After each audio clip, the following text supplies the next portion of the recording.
Bonjour à tous les fidèles auditeurs et lecteurs du Corbeau News Centrafrique, le CNC.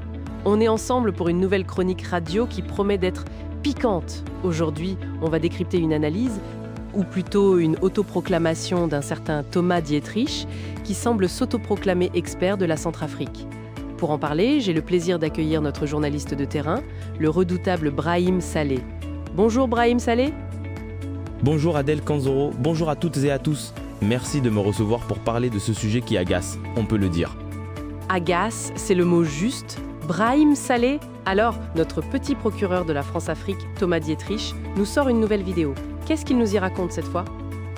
Eh bien, Adèle Kanzoro, dans sa dernière production sur la République centrafricaine, Thomas Dietrich nous invite à, je cite, « plonger au cœur d'une grande guerre qui se prépare ». Fin de citation.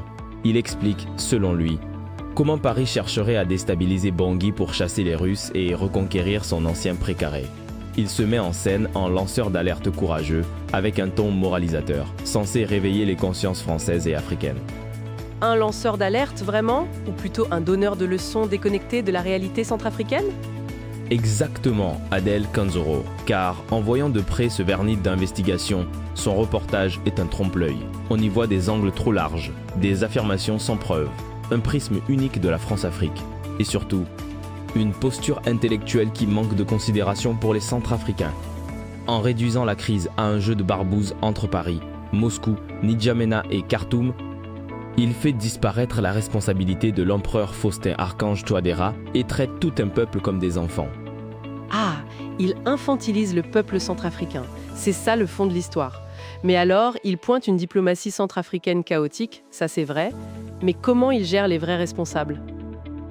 Il pointe, oui, Adèle Kanzoro, une diplomatie centrafricaine chaotique alignée sur le camp du général Emeti et transformant la RCA en base arrière pour armes, mercenaires et trafic via Birao. Mais il évite l'essentiel. Cette stratégie est le produit de choix politiques clairs de l'empereur Faustin Archange Touadéra, de son clan et de ses conseillers, qui ont accepté de mettre la Centrafrique au service de seigneurs de guerre étrangers en échange de protection et de survie au pouvoir. Il détaille les manœuvres de la France, mais reste étrangement discret sur le fait que ce sont des décideurs centrafricains qui ont ouvert la porte à Wagner, à Africa Corps et au réseau soudanais et tchadien. Donc en gros, il accuse la France, mais il oublie de dire que le dictateur Faustin Archange Touadéra a déroulé le tapis rouge à Wagner.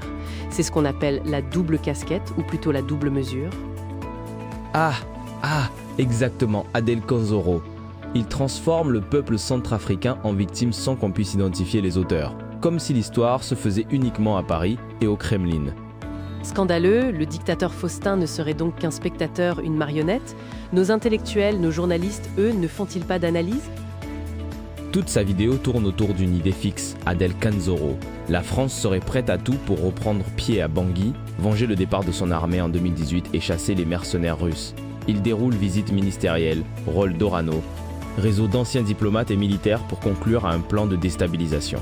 Débattre des intentions de Paris est légitime, mais faire de la France-Afrique le seul cadre explicatif, c'est dire aux Centrafricains, je cite, « Votre crise n'est que la répétition d'un vieux théâtre français, vous n'êtes que décor et figurant. » Fin de citation.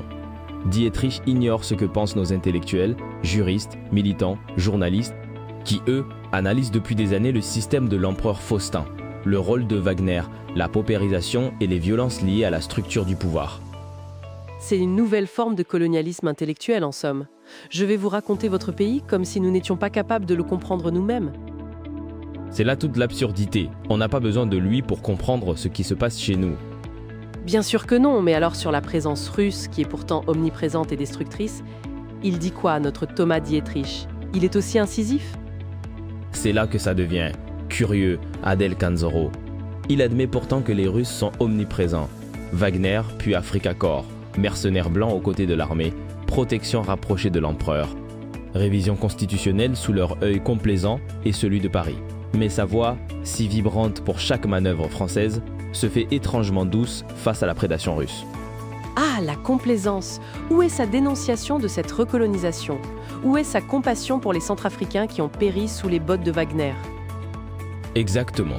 Où est sa dénonciation claire de cette recolonisation, de l'emprise de Wagner sur les mines, les forêts, les routes, l'économie et l'administration ? Où est sa compassion pour les dizaines de milliers de Centrafricains morts en silence du fait des mercenaires russes, des milices pro-régime, de la faim, de la misère et d'un État capturé par un clan incompétent? 10 ans d'échec total de l'empereur Faustin Archange Touadéra, et notre journaliste d'investigation survole ça pour revenir à son jouet préféré, la France-Afrique. C'est ça le problème, il ne regarde pas la réalité en face. C'est tout à fait ça, Adel Kanzoro. Il évite le bilan catastrophique de l'empereur Faustin. Et lorsqu'il aborde Noureddin Adam, Dietrich égrène les clichés, seigneur de guerre sanguinaire, financé par Buran et Déby. Prêt à marcher sur Bangui, grâce à des alliances et des réseaux opposants. Il affirme qu'Adam aurait séjourné en France pour rencontrer, je cite, toute l'opposition centrafricaine.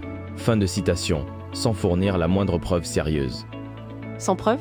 Un journaliste d'investigation qui lance des accusations lourdes sans preuve, c'est grave ça. Et en plus, il ose traiter les opposants de l'empereur Faustin d'étrangers.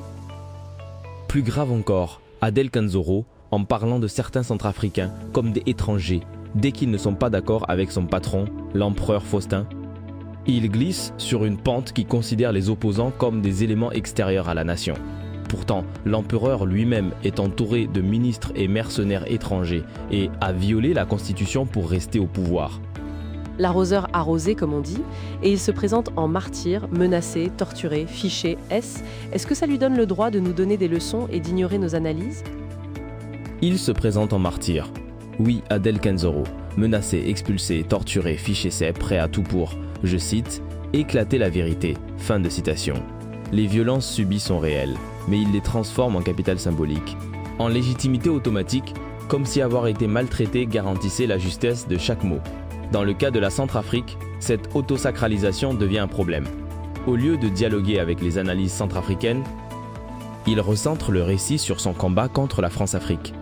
Il surfe sur une vague anti-France, gagne en visibilité, en abonnés, en dons, tout en évitant d'affronter de front l'empereur Faustin, Wagner et la recolonisation russe. Ce n'est donc pas un intellectuel libre, mais quelqu'un qui cherche avant tout la reconnaissance médiatique. Il instrumentalise notre souffrance pour son propre succès. C'est la conclusion de notre rédaction. Adel Kanzoro. Ce n'est pas le comportement d'un intellectuel libre, mais celui d'un homme avide de posture et de succès. Et pourtant, la situation à Hamdafok est grave. Une nouvelle guerre qui s'annonce, c'est terrifiant. Mais il n'a pas le monopole de la parole, n'est-ce pas, Brahim Saleh ? Non, Adel Kanzoro, il n'a ni le monopole ni la compétence exclusive pour parler au nom de tous les Centrafricains. Quand il réduit nos souffrances au seul théâtre de la France-Afrique, fait disparaître l'échec total de l'empereur Faustin, passe sous silence la recolonisation russe et les morts invisibles de la pauvreté, il nous traite comme des enfants, encore une fois. Alors, pour résumer, Monsieur Dietrich, on vous le dit avec gravité, fermez-la, laissez les Centrafricains penser, débattre et décider eux-mêmes de leur avenir.